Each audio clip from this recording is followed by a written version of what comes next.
Welcome to our channel. Today we how to transfer UI snapshots into Chromatic for stable diffs step by step clearly. To transfer UI snapshots into Chromatic for stable diffs, begin by ensuring you have the necessary setup. First, navigate to your project's repository in your preferred code editor. Open the terminal within the project directory. Make sure you have Chromatic installed in your project. If you haven't done this yet, run the command npm install savedev chromatic. Next, confirm that your Chromatic token is set up. This is vital for authenticating your project with Chromatic's platform. You can set this token in your environment variables. Now, run the command npx chromatic project token your project token. Replace your project token with your actual token. This uploads your current UI snapshots to Chromatic. Once the upload is complete, access the Chromatic dashboard.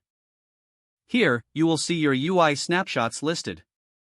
Review the uploaded snapshots for any discrepancies. If there are changes, Chromatic will highlight them for you. Now, configure your snapshot settings for stable diffs. Adjust the diff settings to minimize false positives.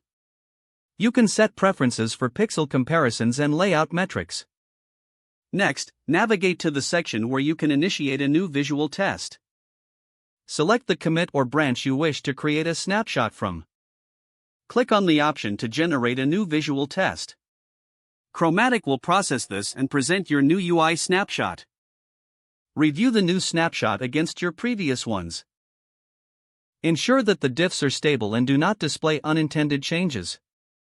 Once satisfied, confirm the visual tests and proceed with your development workflow. Finally, document any significant changes for your team. You are now ready to leverage Chromatic for consistent UI snapshots. If the page does not load, refresh the browser or try again in a private or incognito window. Don't forget to like this video and subscribe to our channel for more step-by-step tech guides.